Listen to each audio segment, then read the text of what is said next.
You're listening to Am I the Bolcast, the only Magic the Gathering podcast that you're listening to right now. It's your boy, Mike Carosa. You might know me as the author behind the Am I the Bolas column over on EDHREC.com and formerly of CommandersHerald.com, and also as a stand-up comedian who's a fun, stupid, silly boy, and a contributor to Cascade. I think my second article should be out by now, so if you haven't subscribed to Cascade, do it.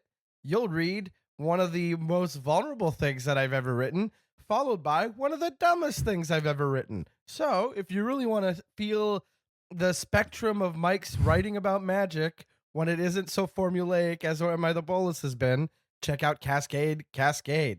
Before we get into sponsor talk, I want to say you might be expecting Morgan Sanchez or Michael Celani, but they're not with us today. Unfortunately, Morgan Sanchez is pulling away from the podcast altogether because the job is just too much. She got so much work at work, and then she's got family stuff, and you know what? We wish her well. She is the best. We love Morgan Sanchez. Mwah, super genius forever. Our favorite producer. No longer with the podcast, but we'll be jumping on every now and then if she feels like it. Open invitation to Morgan Sanchez. And also, Michael Celani, just busy tonight. Can't make it. He's not going anywhere for now. That's it. But you know who's joining us tonight?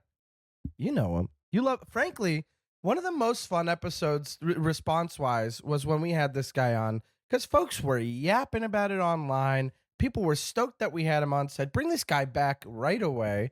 I'll tell you what, we took our time with it, but we brought him back. Do you want to know who it is?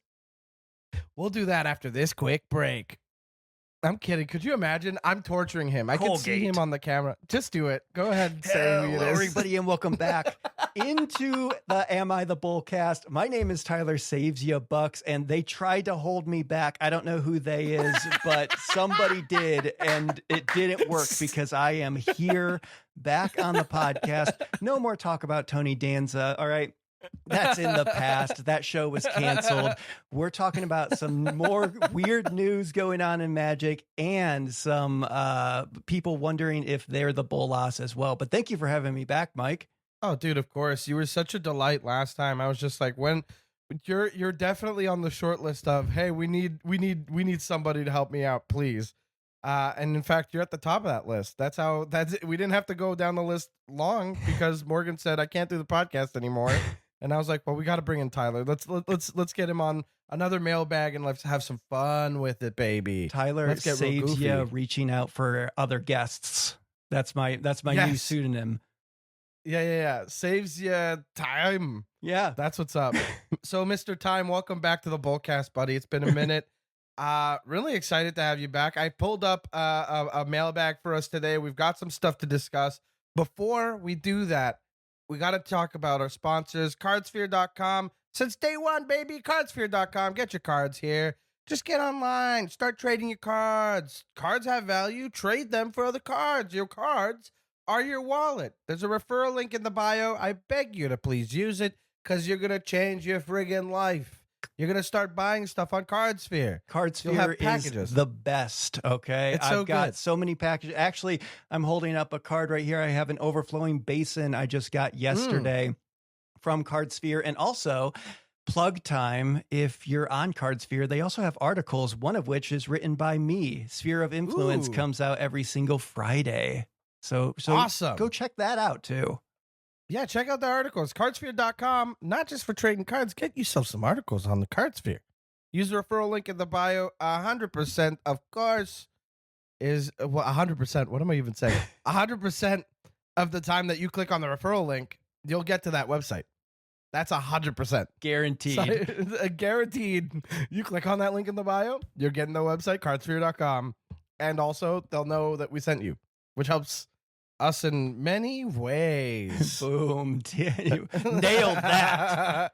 Look, I have been away from home for weeks now. I've had a floor situation. Okay, I'll get to that after the next sponsors. I'll make my excuses after I'm done doing the sponsors. Boneboxgames.com. Use promo code BOLCAST for a little something off your next order with them. Look, I am excited for what they've got to offer next. And in this move that I just had to talk about, that I'll be talking about a little bit more shortly, it made it a lot easier to grab my Bonebox Games my Bonebox Games deck boxes and just like jam in my little.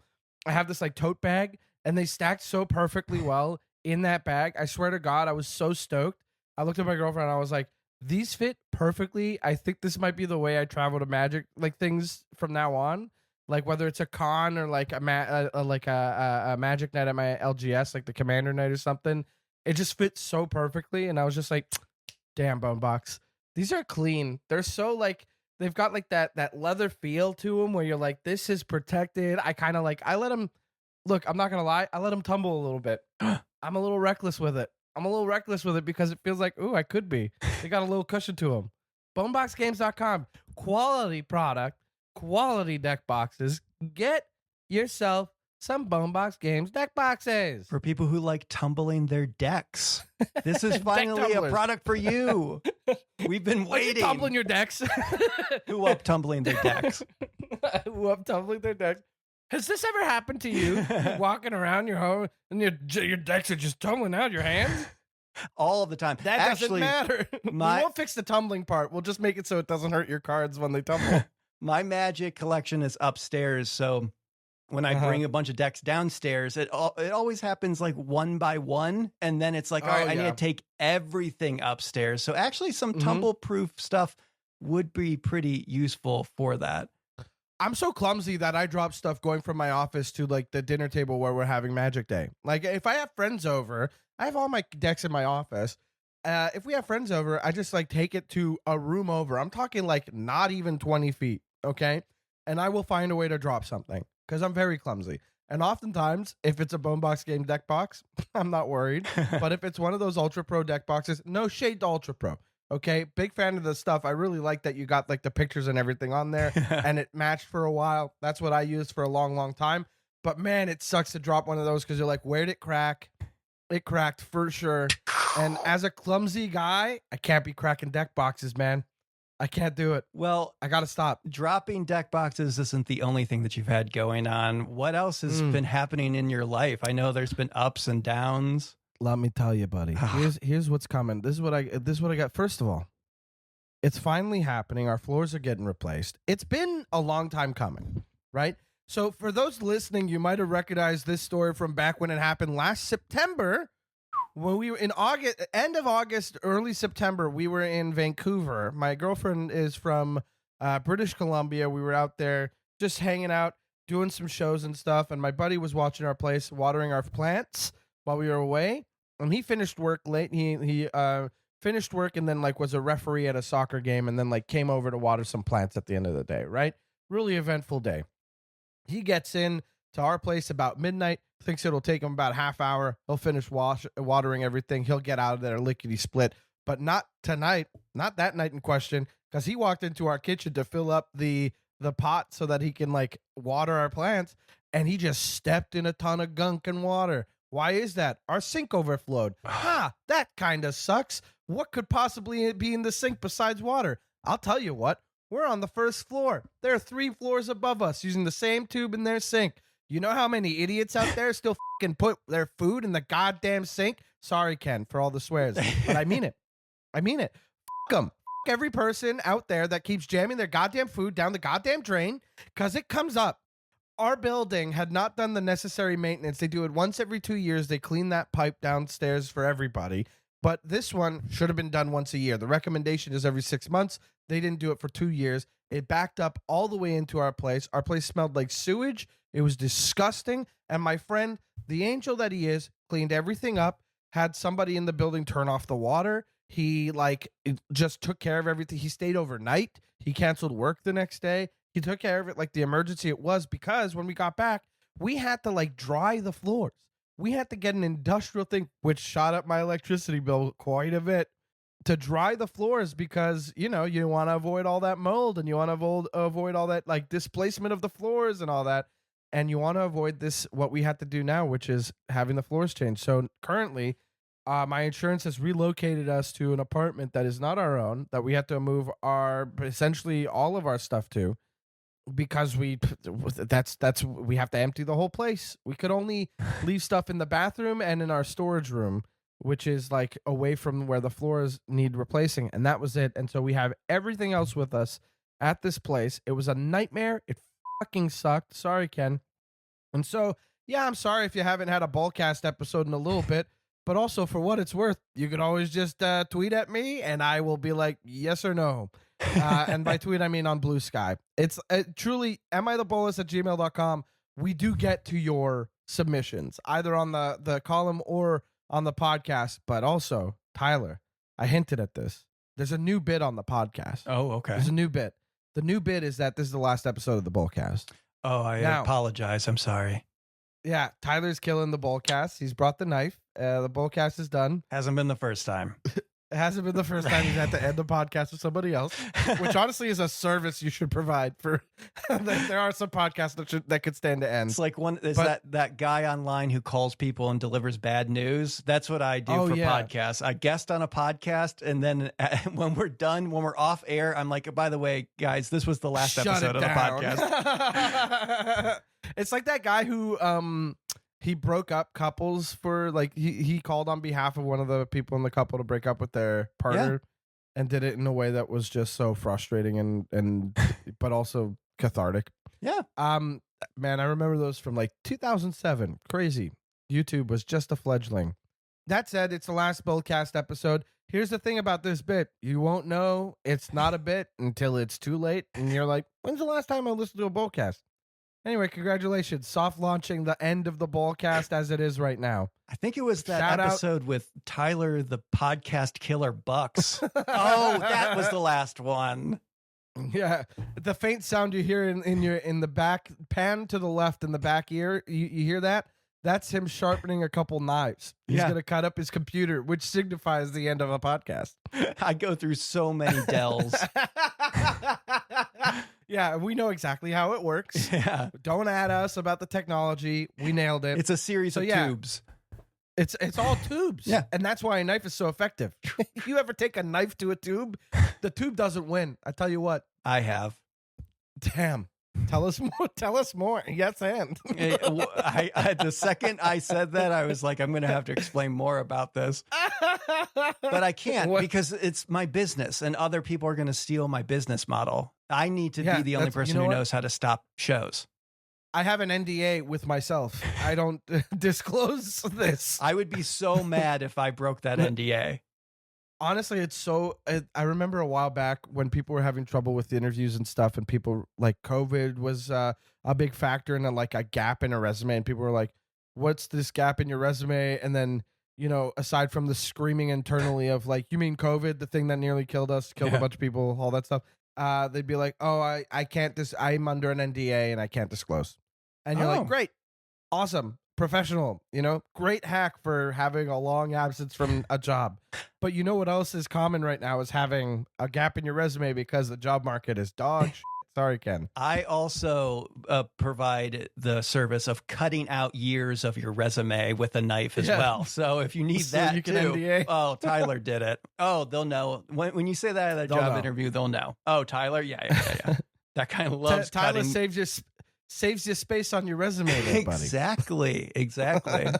The naming convention can run and run, let me tell you. I mean, it's just nonstop. Yeah. It's so fun that you bring the same knives that you cut up computers to be surgical with the resume too, Yeah. Which you do by hand, of course. We're getting a lot of use out of these knives. It's a specialty. I pay for them once tax-free during one of those weekends, and I don't want to do it again. Okay. Yeah. Okay, is that why today's episode is informally sponsored by Cutco? Yes. Is Cutco back? Supercuts or whatever that hair cutting place back in the day. Yeah. Supercuts and Cutco, they're announcing a partnership where Tyler cuts up computers to end podcasts. Tyler cuts computers. And look, if you've ever ridden the TCC, you know what's up. Okay? A lot of podcasts have ended, and with good reason, thanks to Tyler. But you're welcome. Today's not that day. It might be. This is the last episode of the Bolcast. We'll see you next week. But anyway, let's get into this episode. Not if I have anything to say about it. That's it. Today's episode is a battle between friends and enemies. Maybe. We'll back later. We'll see how this goes. Buddy, it's been a weird week for Magic. We talked before we started recording just to get on the same page about stuff. So I'll address the thing we said we'd do quickly. The goblin which is in the to say, room. The goblin in the room. Man, that sucked. Yeah. That really sucked. And hey, I didn't go for it, but I know a lot of people who were interested in it. And frankly, Wizard of Barge, incredible artwork on the thing, and I would have loved to have it. I just I got no time to be on secretlair.com, and apparently a lot of people who did have the time couldn't nail the secret lair down either, and that's a real bummer. Even with the limit per person, people are blaming scalpers, but maybe it's just a really cool thing that they ran out of, and it's a bummer.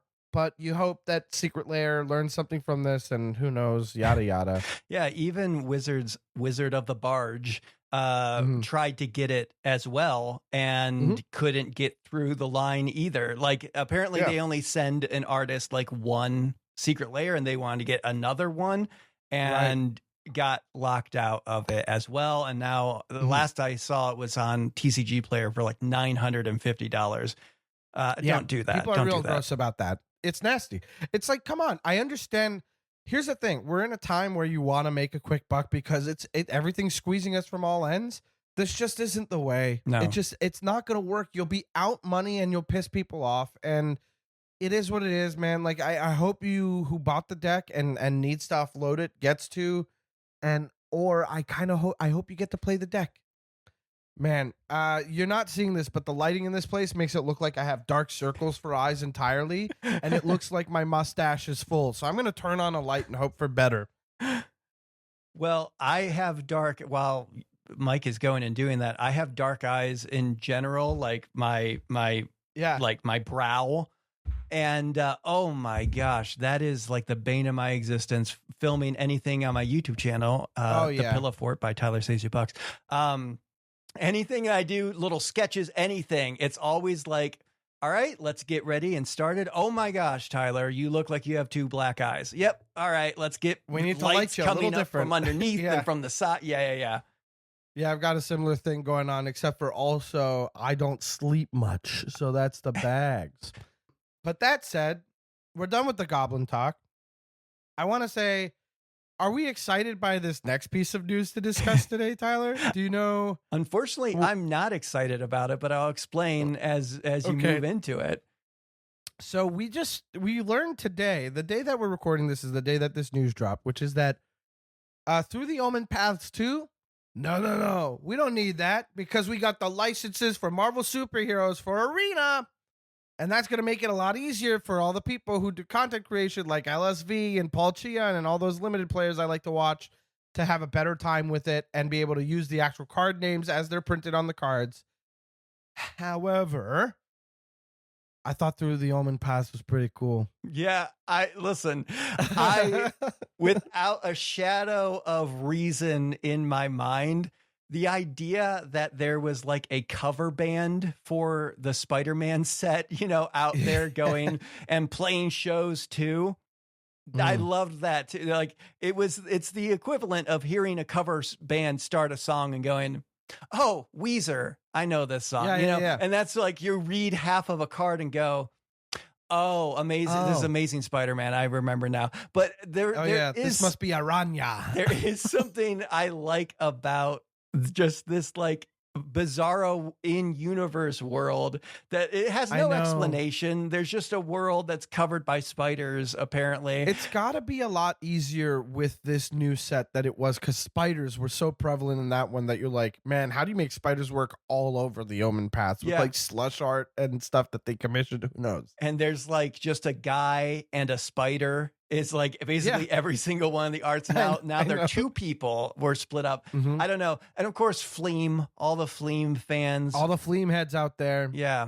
This one goes out Rest to you. In peace, Fleam. Yeah, this last episode of the Bolcast goes out to all the Fleam fans out there. Yeah. But Rest in peace, Flame. It is interesting to me that we finally got this figured out. I would have probably wondered why we didn't do it the first time. I guess it leads more into it's not even a conspiracy like at this point. The fact that they made Spider-Man into a bigger set than it actually was supposed to. It feels like, okay, we're going to make Spider-Man a bigger set, but we can't get the license for okay, we'll do like a one-off thing and people won't really care. And then everybody cared that they had to do Everybody cared. both of it. So they're like, now that they've had more time, they've been able to figure out the licensing. I don't know. It's just another one of those things where I feel like when they added 100 or whatever more cards to the set that they didn't also think that, you know, pushed another little issue into the ring as well. Or it made people curious about like, oh, who's this character now? You know, the Fleam effect is real. The Fleam isn't the only interesting person or character created for Through the Omen Paths. And frankly, I'd be shocked if there wasn't already preliminary work done for the Omen Paths 2 that they mentioned a while ago before they acquired the rights. So like I'd be curious about those guys. I would love to know more about everybody and all the stuff that, you know, that got made for that, but I don't know if we'll ever see that. You know, will we have to wait for a reprint of a reprint set that has these guys with that little bar underneath their name that says the name from the other card? Like, yes. Oh, what's this card that has like, oh, Thor. This is Thor, but in universe, this is also Thor. I don't know how they decide to do it, but and then I guess I'll never know. I still want to know. And maybe it exists out there. I spend too much time writing words on a keyboard to know everything that happens in Magic, but I still would love to know what the story was for the Omen Paths thing. What plane all of a sudden had a bunch of pairings of spiders and people combined together? Beauty. That's the beauty, is Through the Omen Paths means you're not restricted to a single plane. So they were just like, let's find all the weird spider freaks everywhere. That's true. There was a bunch of different like random planes thrown in there. Like I even think Quintorius was on a few cards and stuff. Was so it's he? Like, I believe whatever that enchantment, like Become the Goblin or Enter the Goblin or whatever, is like a Quintorius themed card now. Yes. Yeah. It's the Shadow of the Goblin is now oh my god. It's Quint's Insight. It's not Quintorius's Insight. It's Quint's Insight. Well, yeah, that's my father's name is Quintorius. Call me Quint. I'll say that it is interesting that what they did with some of these naming conventions. Like they had what's this one called in the real one? I think it's Maximum Carnage. Is Lava Brink repels the Magmaloth, which is really great. It's an Ikoria thing. It's like it's so fun. It's so fun. Yeah, but it's also like I love that type of thing. You know, it really does feel like, and we were talking about this again, another conversation we had before we recorded, even though that conversation was like 3 minutes long, we packed a lot in there. We packed a ton. I used to do Star Wars content, and I always would talk about that. I loved that the Star Wars holiday special existed, which is, if people don't know, it was a holiday special they put on straight to TV with all the original cast right after A New Hope, basically, to capitalize on the success. It was horrible. It's way too long, and it's not good. It's the worst. But what I love about it is just the fact that it exists, that there's this family, you know, Chewie's family is on Kashyyyk, and they have a carpet and tables and chairs and a TV, and they cook recipes and stuff, like all these little weird things that happened in that. That's what Through the Omen Paths felt like to me. It's like that. Remember when just a bunch of people befriended spiders apparently and became heroes and or villains as well? That was wild. It's canon.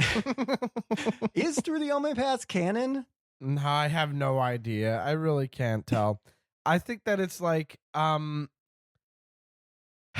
think that the biggest loss with Through the Omen Paths 2 not being a real thing is the fact that there was like the flavoring project that happened on Reddit. And I believe Carrie wrote about this for Cascade, but it was like a really interesting, like a bunch of Vorthoses on the MTG Vorthos Reddit subreddit were going through each of the cards and trying to like, okay, this is the kind of story that I picture for this. Like, let's flesh this out. And we're kind of using this as like the encyclopedia for all the stuff that we don't have, but really like want, and like in some cases need. Some people really like need this to engage with it. Yeah. And then You we have know? reality fracture that's just throwing everything into a bag and shaking it. Buddy. I Anything- cannot wait for mean, reality fracture. listen, I am a massive fan of Strixhaven. I'm going to hold up my Omens of Chaos copy right now. And when Hexhaven was announced, I mean, no shame, I'm on a Magic podcast right now.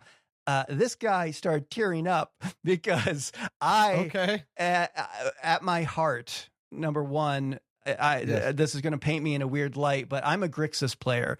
It's just what I lean towards, and especially you're acting like we're not part of the same kind of thing.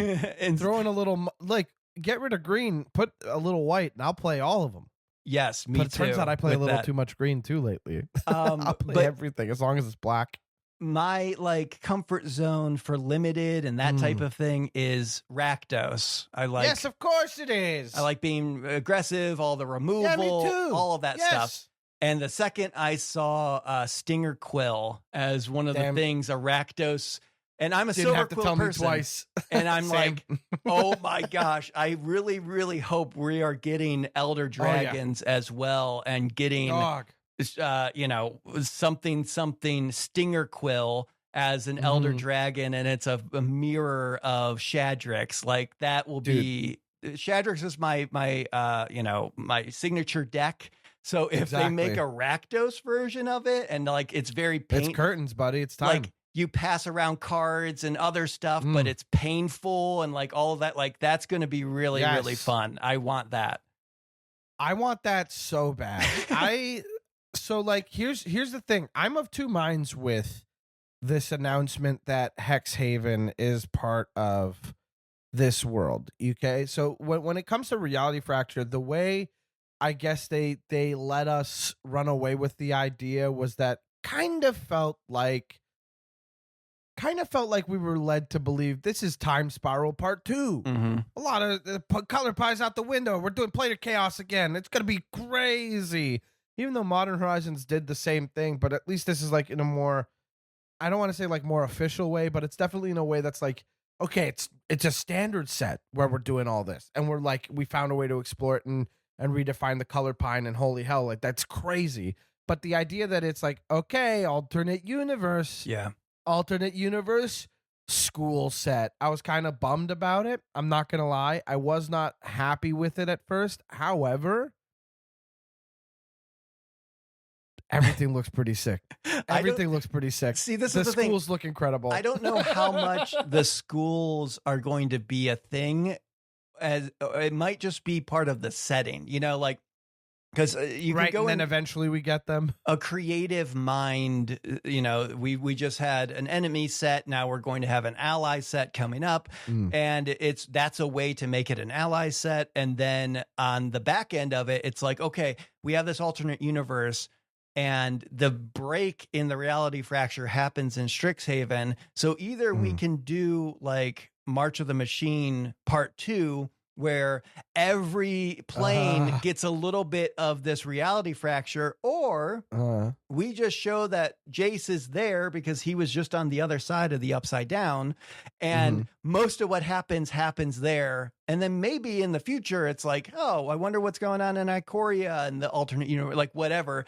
But I feel like it'll be more focused on, we're going to get all these planeswalkers, and we're going to get all these main characters. Oh, for sure. So I feel like it's going to be less about Stinger Quill is for sure, a change on another college and a bunch of inside jokes about being at college and stuff. I think it'll be more so you can go Stinger Quill, which is just black, red aggro, and all the soup that goes along with that. That's what I feel like it'll be, and less just, we're at the school again, but it's different. If it is just that, then it'll be a little okay, but what about what's happening with according to this else? article I have, that's not it. I found this article on The Gamer that has a note that says Mark Rosewater has hinted that reality fracture is about far more than just the Hexhaven schools, so we don't expect them to have nearly as much depth as Strixhaven, which kind of, honestly, I want more depth. I feel that's the other thing is to me personally, if we're going to do the 5 schools, I'd love to flesh them out.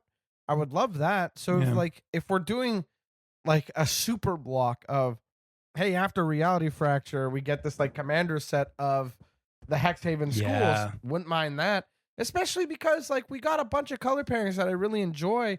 I love Azorius and Fatehold. School of Future History sounds pretty sick. EDHREC, School of Esoteric Mathematics, means that Dimir gets like a new thing to play around with. Dimir wasn't really like a numbers thing or like a matter of like, you know, the math really doesn't feel like it matters for Dimir. It's just not like spies anymore. No, exactly. Like, Dimir is almost always just rogues and whatnot. And that was always the thing. It's like you would, you know, what guild are you quiz? And it's like, well, I'm not a spy who hides in walls. So I don't think I'm going to get Dimir, you know? Yeah. Even though I would love a Dimir. I think Dimir is so cool. Rakdos is definitely where my heart lives. And so Stinger Quill is exactly what I'm looking for. But if you look at the description, like Construari, the School of Constructive Arts is the Gruul one, but then Selesnya gets Vigor Bloom, which is School of Invasive Healing. Dude, tell me this isn't about like regenerating your opponent's creatures and taking control of them. I'm sorry, is this Dead of Loyalty the school? I'm so much more into that, and I know that that's probably not it, but like, hey now, come on now. Invasive healing is something that would make me walk backwards as I'm about to walk into a hospital. If I was walking through, glance at the sign and just keep walking and then go, wait a second, what are they going to do? Invasive healing. It's I'll call and be like, hey, I have to cancel my appointment. I'm sorry. Exactly. I just need to understand before I walk into this building, I don't feel safe. Somebody define this for me a little bit. Yeah, I'm Googling it as I'm walking up to the desk. Yeah. The last thing I'll say about this whole Hexhaven thing is shout out to the art team and the creative team and all of that for the little Easter egg they did with the full art dual lands. Yes, being the slow lands? Being a peek into Hexhaven without any of us knowing for weeks what these portals were, and then they reveal that it. And you know, we're going to get. I'm just going to hang my hat on this. We're going to get the allied slow lands in this new set, and the full art better be them looking back through into Strixhaven. Yeah, I loved that. Like, so take a look at Shattered Sanctum. Take a look at Shattered Sanctum's alt art by Peter Dura and tell me that that's not Stinger Quill on the other side of that thing. Yeah. So sick. I love that. What a gorgeous little surprise. It really, like, I don't know, man. It's the kind of stuff that makes me love the game. And like, as much as I'm over here, like, game's gotten real complicated and I'm spending too much money and then it keeps it up. I'm sorry, Ken, with like the secret layer stuff, and overall there's a lot of disrespect within the community. Let's just not get too crazy about it. You know what, Ken, cut some stuff out. Let's send some bleeps and then leave this part in where I say to do a bunch of bleeping. I will say the little moments like this where they're like, yeah, look at this. You guys had no idea, but we got you. We made portals into the new schools and you guys had no friggin' idea.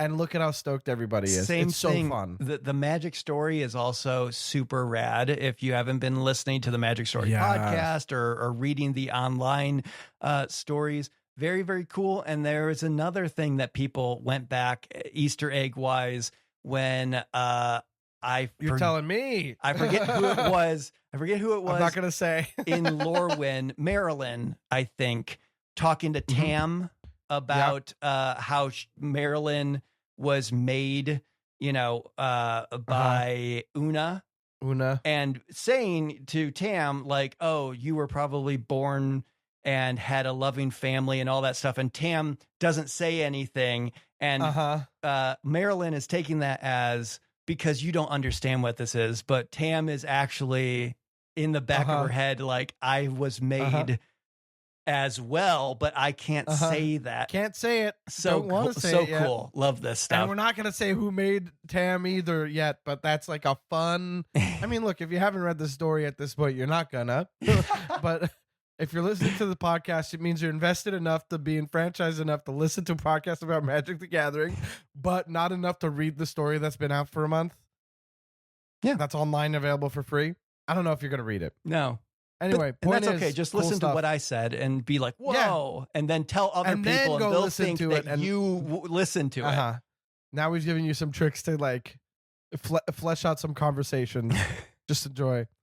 I think I am excited for Hexhaven, but there is a residual disappointment for me around the idea of it not being Time Spiral. But Mark Rosewater clarifying that it's a lot less about the schools. I remain hopeful. I remain excited. Reality Fracture looks sick. I don't know that, you know what? It's my fucking podcast. Sorry, Ken. My own rules. We got a leak. We got a leak. Is this the boldly going leak? That's right. We've got Captain Kirk boldly going from the Star Trek set that's coming up. Looked like it was printed out as like a massive, like one of those massive cards you see at a con. I think that's what it might be, because it definitely like had those big white edges that can hold up when you try and mail it. Yeah, exactly. And so what do you think? You want to talk about a leak? Do you feel okay with this? Let's talk about it. I'll keep an eye out for the Pinkertons. Time code. Yeah. Well, we didn't leak this exactly, but we'll talk about it because we're active members of the community. But I'll say this: maybe by the time this comes out, it won't be a leak anymore. Yeah, who fucking knows? This is coming out in another week. Anyway, sorry, Ken. If you don't want to hear about a leak, I'll give us like a harsh time. We'll say advance 2.5 minutes. Perfect. 2.5 minutes from now. Okay, so Captain Kirk boldly going is 1 in a band, so 1 green, white, blue for a 3/4 human officer. So legendary creature, human officer. Officer is a new type, I guess. Add that to Changeling. Yeah, throw that in there. And then you got vigilance. Spacecraft creatures you control get +3/+3. And he's a Titan. Captain Kirk is a Titan. He has a Titan ability. Whenever Captain Kirk enters or attacks, search your library and or graveyard for a basic land card or a card named Starship Enterprise. Reveal it and put it into your hand. If you search your library this way, shuffle. Okay. To the surprise of nobody, spacecrafts are returning to Magic in this set. Star Trek. Yeah. I think that there's a lot of interesting text on here, but none of it appealing enough for me to want to build it. However, I'm interested in finding out what the Starship Enterprise does. Right. Obviously, it's basically calling out for a secret commander being the starship, right? That's kind of like how they get to do it, I guess. But they could have just made it like wouldn't a spacecraft be allowed to be a commander if it's anyway. Legendary? Yeah. Yeah, so who knows? I guess it's just maybe like one color or it's colorless or something. My only qualm is that Kirk doesn't have red in the color identity, which he feels like he's a hothead and pretty impulsive at times, but no, he's Bant. He's a calm guy. Nah, he's just chill. He's good. He's not driven by emotions or base needs. All. We didn't get that Tribble episode for nothing. I don't even watch Star Trek. I'm pulling all this out my ass. Anyway, I like that. Okay, we're coming up on it. We have 30 seconds left. I like that he picks basic lands out of your library or your graveyard. So I think that this might be a sneaky land sacrifice deck. Yeah, that could be interesting? ? That's where my head goes, but I don't see anything else that I'm like stoked about so far, except that I'm just like, hey, it's happening. Star Trek is here, and I'm looking forward to seeing some other cool stuff. I hope Q is a mess and it's fun. And now the timer has run out, and we don't talk about Star Trek for months. Not anymore. Not for a little bit. Hey, welcome back from skipping 30 seconds ahead, everybody. Oh, wait. Do you want to speak on it for another 30 seconds? We can have people skip ahead another 30. Do you have anything to add to it? No, but if people want to skip ahead 30 seconds from right now, they can feel free to do that. Yeah, we're just going to sing Scatman. What was it? I'm the Scatman. You know, that guy. Anyway, you're welcome, everybody. You're welcome. Hey, thanks for sticking around, the people that didn't skip. Yeah, that's for you guys. That's for the diehards. If you don't pay for this podcast, which if you are paying for the podcast, that's crazy. Because I don't know who you're paying because we're not getting it. But like, you didn't have to pay for that. That was free. Yeah, you got that free.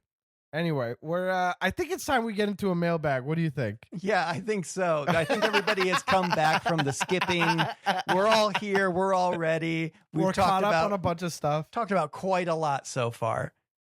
All right, let's get into this mailbag. Let's see what this guy has to say. I am anonymizing the name, but that's it. All right, and I'm gonna call this guy Ben. First name to come to mind. We're going with Ben. All right, so Ben wrote in saying, for the past 5 years, my group of 4 and 5. Okay, so this is coming from somebody whose first language may not be English. There's a couple of like isms that I'll have to correct along the way. So here we go. For the past 5 years, my group of 4 or 5 friends have regularly gotten together to enjoy Commander games. Lately, we've been having doubts about withdrawals in games, so forfeiting or conceding. While I think that several years ago, most withdrawals didn't have any impact due to the decks and cards we played, we're seeing how nowadays they have an increasingly significant impact. Of the 4 of us who mainly play, 2 believe it's very unfair to concede mid-game, completely changing the course of the match, while the other 2 insist that if they don't want to play, they can simply concede. I think, and by the way, I'm changing withdraw for concede in this because it's the more common parlance for this. I think it has a huge impact on the game's development. Nobody likes being stuck in a game without mana, but I consider it part of the game. There have been many games where I haven't done anything because I lacked resources and I've still won. On the other hand, nowadays there are several decks where you can really take advantage of a weak opponent, and that's not my case. But I'm talking about decks like Alexios or EDHREC that benefit from the lack of defenses. I believe that when the game starts, you should commit to staying in it no matter what, because the hand you start with at the beginning takes into account all of your opponent's decks and the possible gameplays. Literally yesterday, we were playing the 3 of us, 2 against the withdrawal, so 2 people who oppose conceding, and 1 in favor who was playing EDHREC. And my other friend was mana stuck, so mana flooded, and did not concede, allowing the EDHREC player to attack him with all his creatures and letting EDHREC take a lot of advantage, getting a lot of triggers. He could have given up just to teach a lesson to the EDHREC player who is in favor of leaving mid-game, but he stayed so that he could see the impact it has and teach him a lesson about what he considers fair, just like me. I'm not talking about cases where all the players agree to fold to let a player win. Am I the bolus for not wanting anyone to fold so the game can play out naturally, even if some decks benefit from it? Greetings. So, Ben, thank you for writing in. I'm not using your real name, of course, and I hope that you listen to this podcast and listen to the end of it because we're near the end and we're covering the mailbag, so you got through a lot of it. But I appreciate you writing in, and this covers a topic that I love to talk about, and it does add a couple wrinkles that I find interesting, and I'd love to chat with Tyler about. So, Tyler, do you want to tell me what your instinct on this one is first? Well, first off, I'm going to put in my mind that this is Ben Gates, which is Nicolas Cage's character from National Treasure.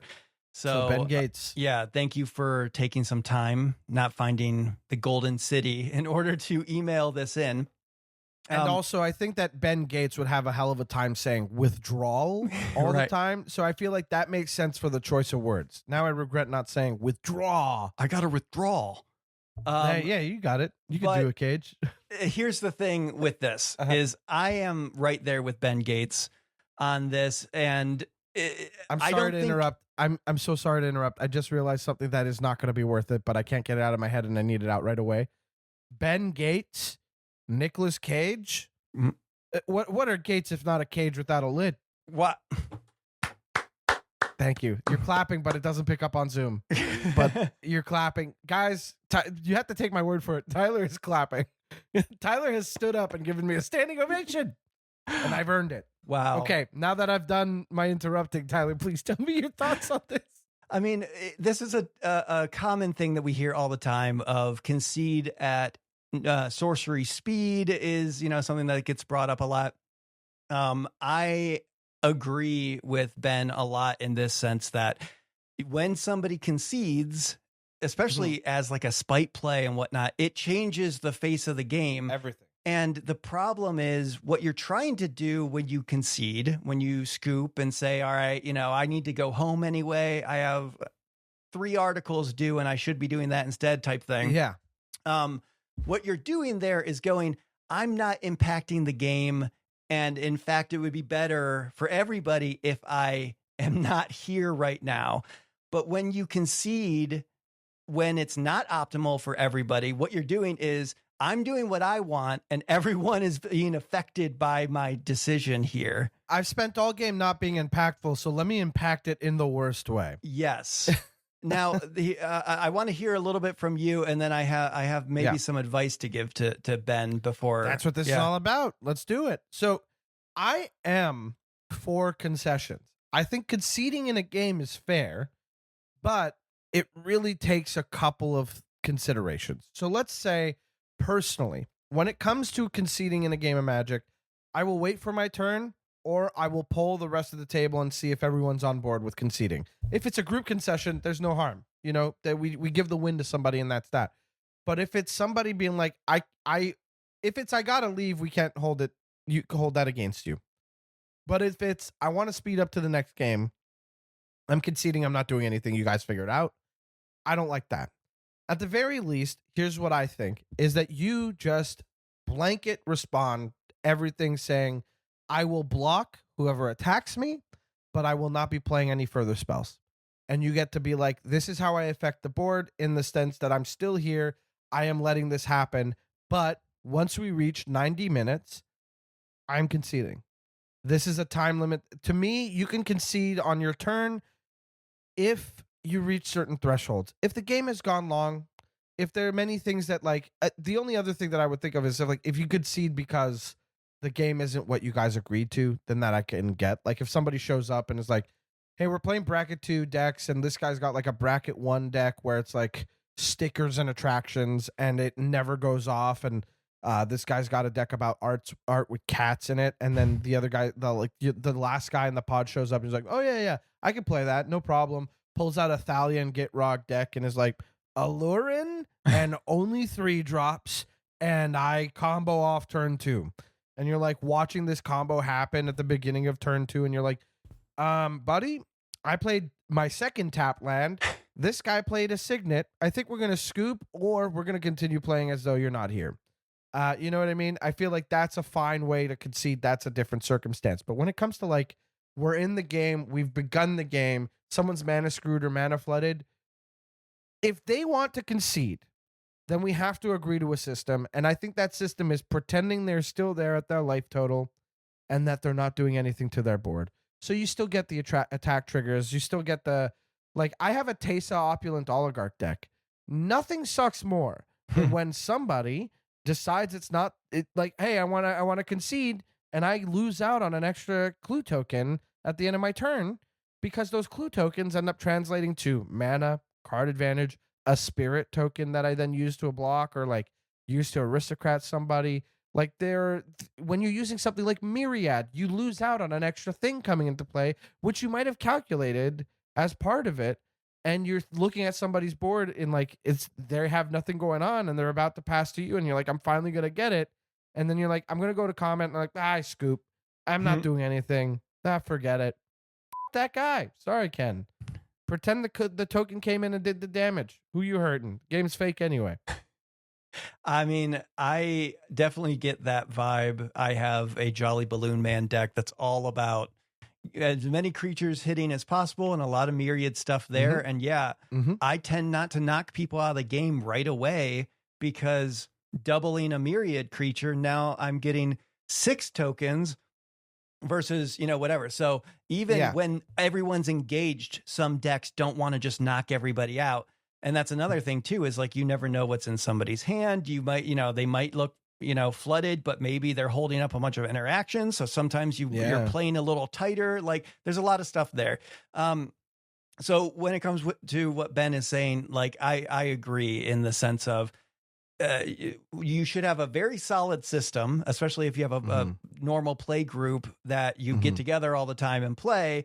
And if someone's MO is to do this thing, there needs to be the rest of you getting together and saying, okay, we're going to come to this agreement and then bring it to this other party and let them know this is what we're going to do.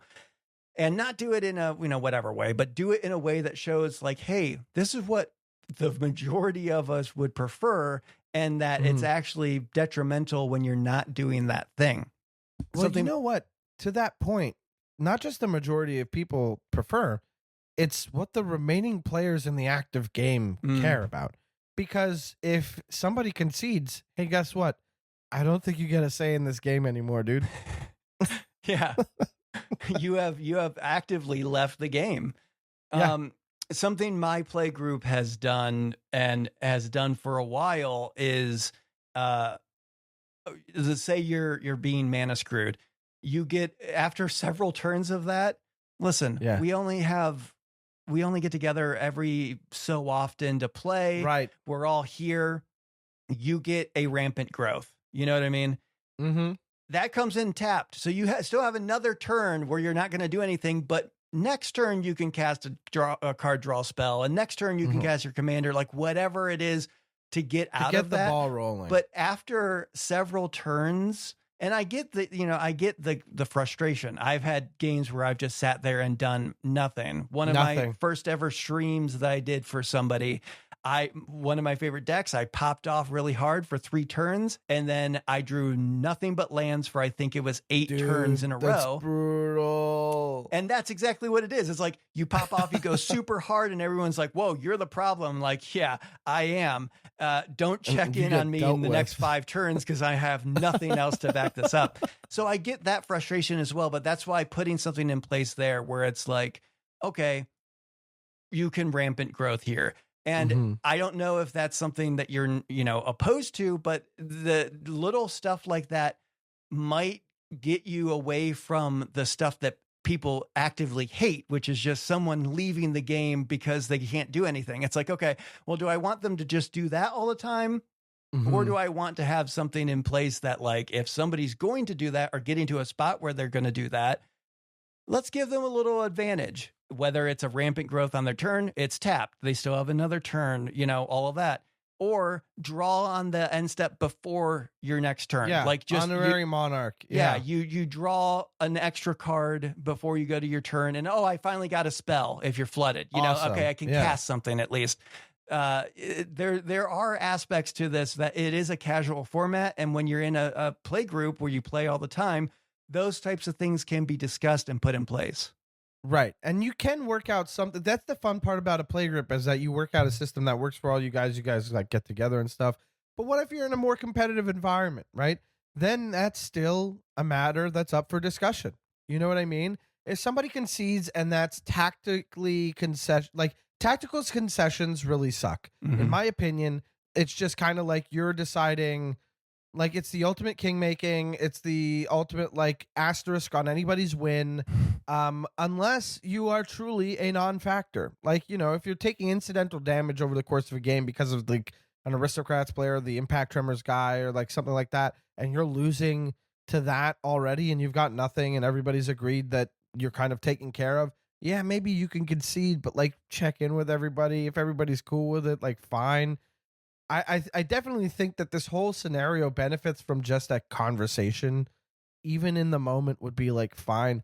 I like that Ben included an example because I think particularly in the case of this Yuriko player, I mean, look, man, if you've got a Yuriko player and they're over here like, yeah, conceding's fine. Like, do you want to teach that lesson the harsh way, or do you want to do it like in this other way? And it feels like they're not going to, they don't really fully lose out either way. It feels like, Yeah, I mean, Yuriko is already a problem in and of itself, and then you add in this kind of issue with leaving game. Like, now it's all muddy. Yeah. Oh, now not all your ninjas need to be unblockable to proc the trigger off of Yuriko and end the game. Great.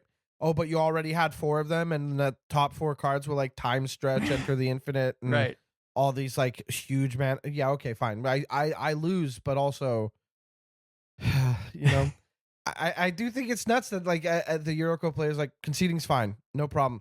it doesn't strike me as too nuts because those players tend to be very competitive. Because Yuriko no longer like a CDH meta call, I guess, right? But it's still like 1.5 tier or something. Yeah. Like an A tier CDH commander, not an S tier or whatever. It's out of the meta at the moment, I think. I'm not really educated, so forgive me if I'm talking on my ass. I believe here. you're correct with that. It's just one of those decks that plays too many not good cards to keep up with all the decks that are only playing oops, all good cards. But yeah, I think just overall, I agree with Ben here. And I would just assume, or I would push that there should be a conversation to be had. And if this is, say this is one of those people in the play group who is very hard to have conversations with. Boy. I'll say, like, without talking about like real life, like one of those types of players that anytime you bring up a political thing, go, oh, I'm not talking to anybody about stuff. Like, if that's how they are in the game and how they are out of life, then the more the merrier. Like having a discussion with the rest of the people in the play group, and then bringing it up all together. Like sometimes it's better to bring stuff up all together than it is to just come to this one person and say, hey, we all want to talk to you. If you're going to start a play, a game with your play group, just everybody talk about the fact that this is what we're going to be doing moving on. And it becomes less about that person than it is that, oh, we all agree. We all like this idea. Right. And it's simple in the sense that if you're in a play group and you're all making the decisions together, to have the conversation means that you get to the decision easier. You guys are figuring it out. Nobody's like a tyrant about it. Nobody's in charge. However, there are some play groups where people make the rules for the group. And if that person is like, this is how we're going to play, and we've already determined that this person makes the rules, then those are the rules, but you still work within the rules. So if the rule is that conceding is fine in this play group, Ben and his fellow pals that disagree with that rule could still slog it out. They have that option. And maybe that's just kind of how their play group goes. But I do think that, like, if the decision is made within the play group and they still disagree with it and the conversation is ended there, they can find other people to play with that disagree with that, or they can try to propose a compromise. But if the hammer is brought down and it's just like, no, we allow it, it is what it is, hey, I guess, like, abide by the rules, like, figure it, like, if this works for you, and if it does and you love playing with your friends like that, then fine. But otherwise, the conversation needs to be had. There's nobody that's like fully in charge of you but you know? And I definitely think, again, they said in the email that, they get together regularly.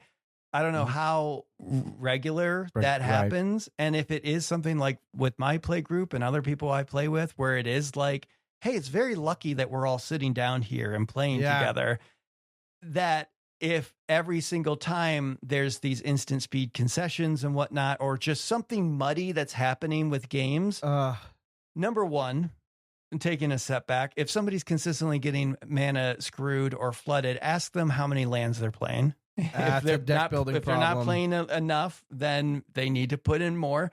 But the fact that this whole conceding thing, for Ben listening to this right now, hopefully that's something that everyone has dealt with. And it's something that's brought up all the time. That's why one of the first things I said is sorcery speed concessions.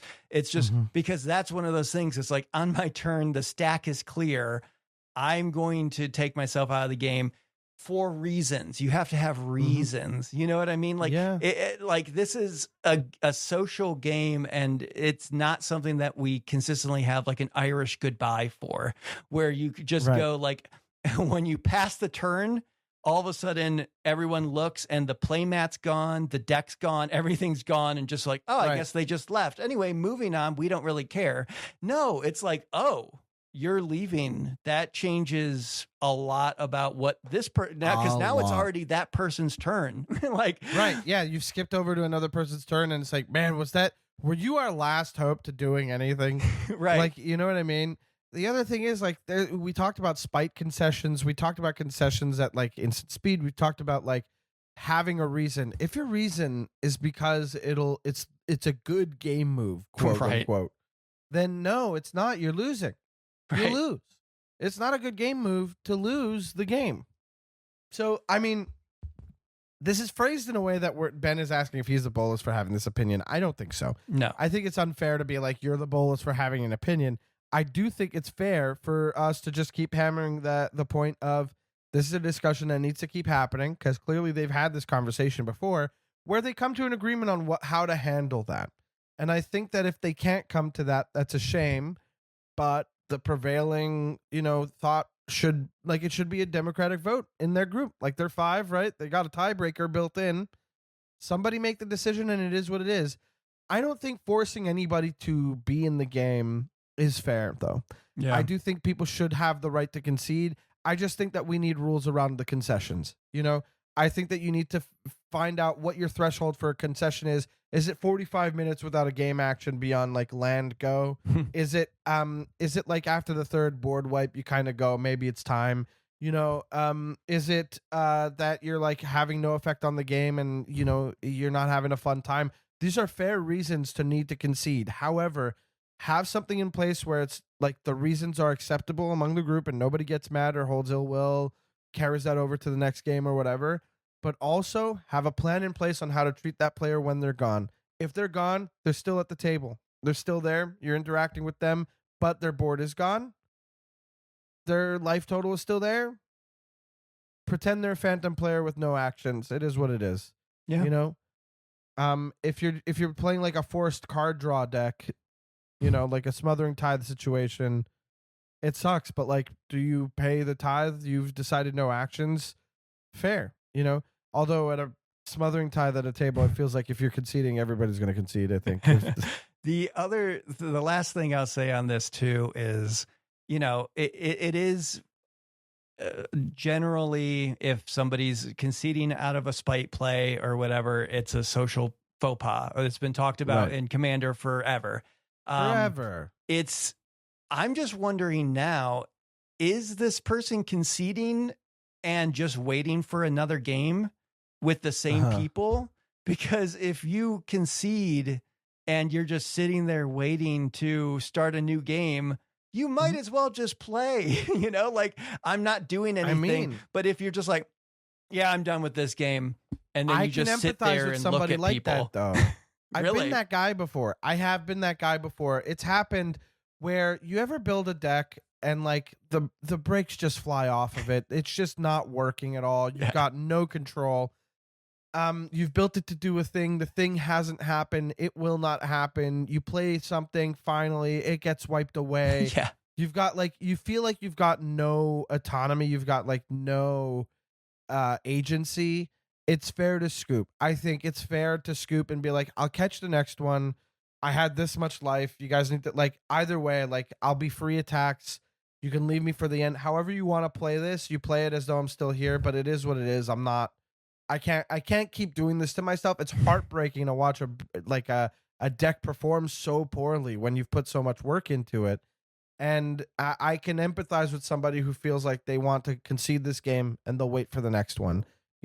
I think that is much more understandable than this is my pet deck that I play all the time and it's not having a good showing and I want to not play deck unless it's optimal, and I'm going to shuffle it up again after this. Exactly. So I definitely get that. I've had that before as well. And in that case too, if it's early enough, I remember once I played someone in a card store who misread their commander. And they made an entire deck around it. I believe it was Shovel from Ikoria, the bounty counter one. Yes. Because that only makes a bounty counter if there's no other things with bounty counters on it. They thought they were just doing that over and over and over again. And that, in my opinion, if somebody points that out, I almost feel like if it's turn 3 or something, it's like, can I just shuffle up a different deck and play it until turn 3 really quick? You know what I mean? Yeah, land, signet, land. Totally. Okay. We're back. That's absolutely. That's like everything I'm about to do will not work. So let's make this hour-long experience a little bit better. I get that as well. I had a friend. Okay, so a friend of ours, we did that for him once, but not because his deck was like he didn't understand the commander, but because it was just like, this deck just feels like it's not the right vibe for this. Do you guys mind if I switch it up? We were like going around. We were going into his turn 3, right? We're on turn 2, and it was and so he shuffles up another deck, and he just absolutely goes nuts. Like he goes turn 1, Soul Ring into Signet. Ooh. Turn 2. Signet Signet into like other mana rock, like really setting himself up for like a crazy turn the next turn. And then so he goes into his turn 3, does another setup thing, and that's like, okay, here we go. And then the next player was like, okay, destroy all artifacts, Vandal Blast. That's over. We're doing that. I think it was Brotherhood's End, destroy all artifacts like 3 or less or whatever. And I remember him being like, man, this is embarrassing. And it's like, you know what? This is hilarious. I never want to forget this for my life. But at the same time, he stuck it out with that deck, and that was fine. Like, it ended up doing stuff. It wasn't dead in the water, but it was just kind of like, oh, man. He did end up playing as though he would have played those few turns ahead. But that next player was like, well, I have this Brotherhood's End, and I probably would have held on to it until this turn. And I guess I might as well throw it out. You know, it's like, so it all worked out as if the game had progressed naturally that way. And so that's like, I think there's a lesson here for a matter of like being flexible with your situation. So if somebody's like, hey, I'm not affecting the board whatsoever. I haven't drawn anything. I'm not having a fun time. I want to go outside and have a cigarette. You guys pretend I'm not here. Or if you need me to like take hits for triggers and stuff, that's fair. I'm not affecting anything. My commander's out, but it's a planeswalker. Whoops. You know what I mean? Or like, who cares, right? And so in that case, you can kind of be like, yeah, you know what? Concede, get out of here. And like, we'll pretend you're here. Right? I know I said it earlier. Here's the last thing I'll say in this, but here is the actual last thing I'll say. Well, you better get the last, because it's the last episode. This is the last episode before I take the knife to the tubes. But what it is, you know, if you are playing Commander, you're going to have bad turns. And I don't know, again, I'm not sitting at that table, but something that came to mind when you were talking about that is like, is this person having 2 bad turns, 3 bad turns, and going, my deck is not doing anything anymore? Sometimes when you lay low in Commander, it's actually kind of works. Good. Like, it's pretty great. Yeah, you're lying low and I'm not hitting land drops or anything like that. And now all of a sudden you can turn it around. You know, actually, I listen, I'm not trying to plug my YouTube channel, but this is coming to mind. The Pillowfort. The Pillowfort by Tyler Savesya Bucks on YouTube. I do budget content. There's a video that I'm doing outside of my normal, like, resume that I am probably going to edit after this, actually, where I talk about a Pro Tour moment and how it taught me to be a better 1v1 player, but also a better Commander player. And something that taught me in Commander, which, you know, hopefully the video will be out by the time this comes out, is people tend to have ideas of what you're doing based off of what you've done on your turn so far. And I'll be a little bit more specific. I'm not going to be general. There's more to this video than this. But if you're going to cast a card draw spell, say in Commander, and you have a land in hand and you have enough mana to cast it, don't play a land yet. Cast the card draw spell and then play a land. You already have that land, but playing that land signals to the rest of the table, oh, they were just trying to find a land. That's why they did it. Little stuff like that, because people do pick that up. We've seen it a billion times playing Commander. Somebody misses a land drop, 3 turns in a row. Somebody has all lands 3 turns in a row, and you just leave them be. And then all of a sudden they triple spell on one turn and do X, Y. Like, that can happen. So the only thing I will say with that is just, if you are having bad turns, that's not a case that you're going to lose. That might actually mean that you win. If you cast your Commander after, Commander tax, paying it 3 times or whatever. Now I just have my Commander, and the players who have been doing stuff this whole game, one of them kills the other 2, and you go, wait a second, I have a flyer, you have 4 life. oh, I win. Like that can happen, and it happens a lot. I think somebody on a Discord I'm in called that submarining. Yeah. Okay. Yeah. Yeah. Or you lay low and then you come out, you take everything out because you're a goddamn fucking tank. Sorry, Ken. I think that's a fair strategy. And also, just a good rule of thumb. You got a land in hand, but you got a draw spell you want to cast anyway. Cast a draw spell. You might draw into a better land. Yeah. Or you might draw into a tap land that you don't need this turn, so it comes down tapped, and that's even better. You know? I even said in the video, which hopefully will be out by now, knocking on some wood for myself. Even with ramp, if you're going to do like a explosive vegetation or something, and you have enough mana to cast it, do that. And explosive vegetation, something like that. It's like, sure. Should I counter this? They're about to pop off or whatever. It's like, oh, well, they didn't play a land. Maybe this is their like replacement for a land drop. Then you do that. It resolves. Play a land for turn, so it's like little stuff like that. Again, this is kind of off topic. Sorry, Ben. But in that sense that if you are this type of player that thinks that a few turns or having a very bad turn means just like, well, I'm out of this game completely. Actually, you might be going under the water and laying in wait until you can fire off a torpedo at the last second and take the entire thing. Like that is a long play that can happen. Can I ask you if this moment happened within the Odyssey block?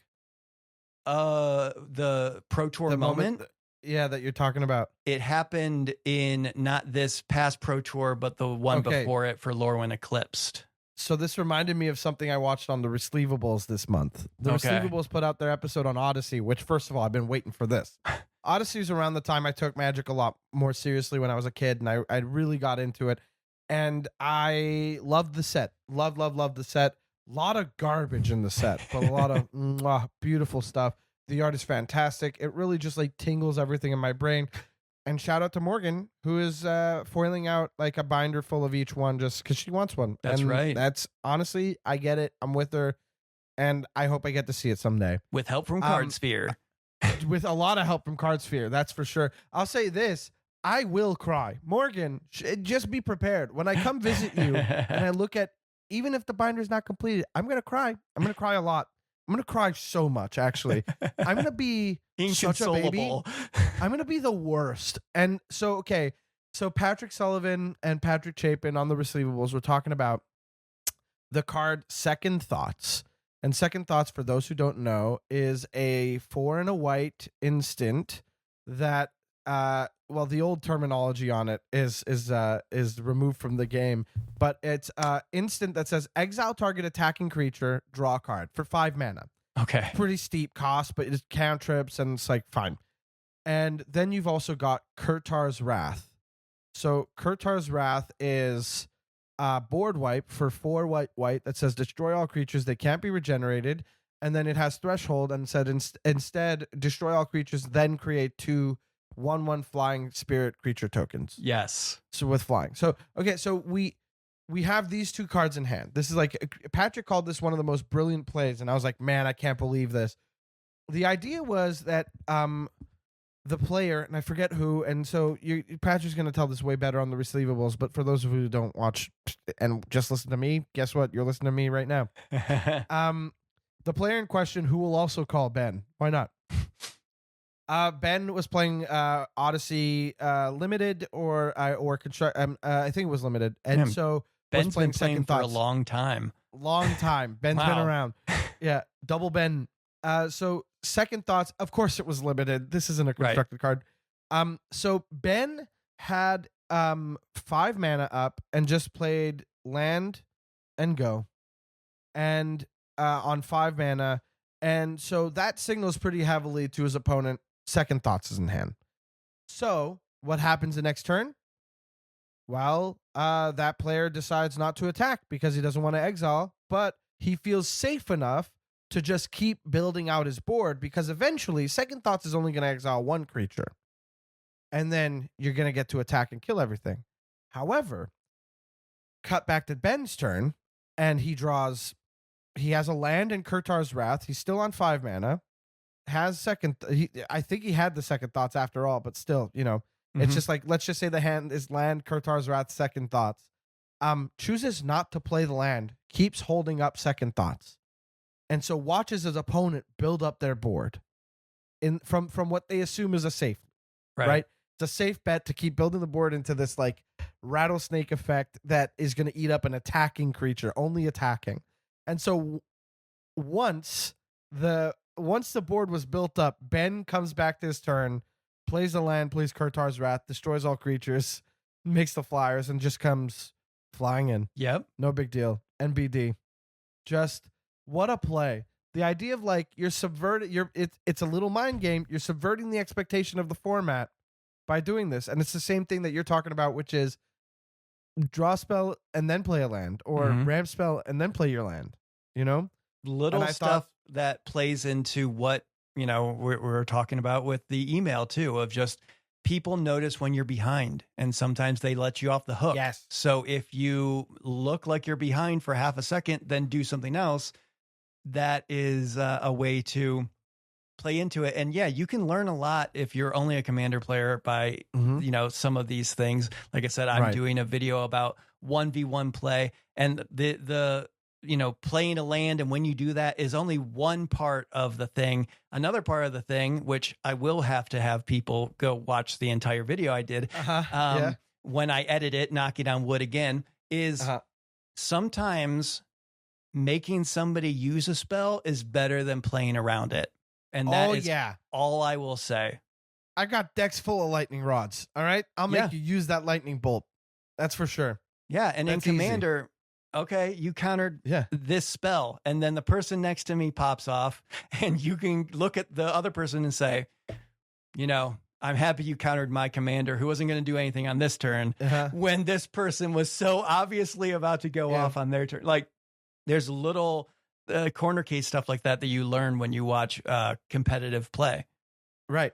And you know what? You can learn similar lessons by, you know, if you've ever met a cat you don't really know and they're on their back giving you their belly, and then you go for the belly rubs and they attack you. Yeah. That's also a way to learn a lesson. You know what I mean? Yeah. You can port a lot of lessons from anywhere with Magic the Gathering, and that's why we keep talking about this game. And I guess what I'm doing here is I'm bringing in the real world to say goodbye, because it's the last episode of the Bolcast. Thank you for listening. We'll be back next week. Tyler's getting his knife sharpened. Swing, swing.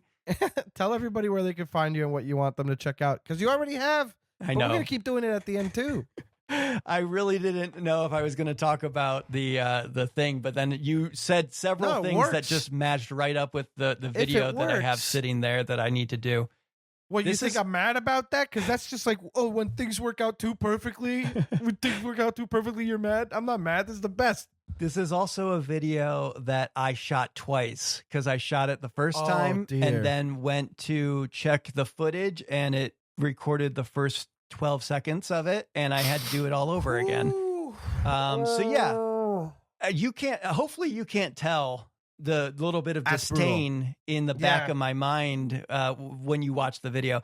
But yes, I am the host of the Magic YouTube channel, The Pillowfort, which is all about budget content and making Magic more accessible for everyone. One of my least favorite things ever is when people feel like they can't play or engage with this great game. So that's what I try and help with. I'm also a writer for EDHREC, and I have a lot of budget stuff coming out recently. I did budget replacements for Cyclonic Rift. So that just came out today when we recorded this. And that will probably be a video as well.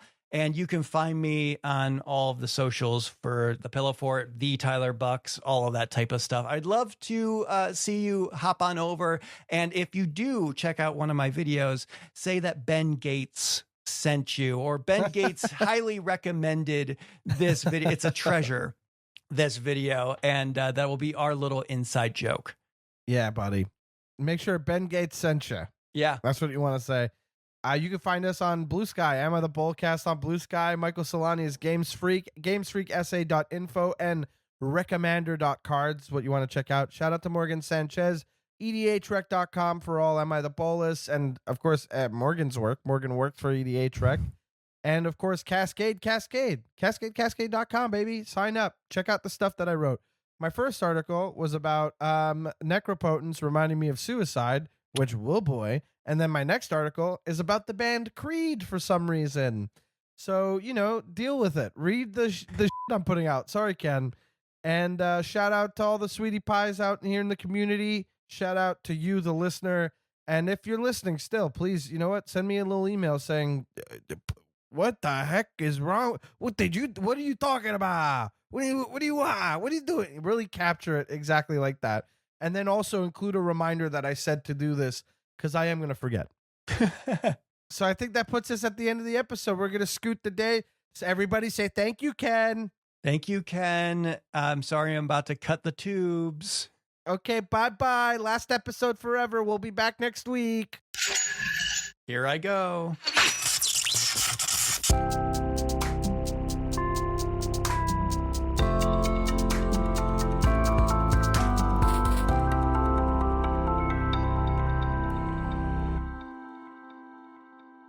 I did my job.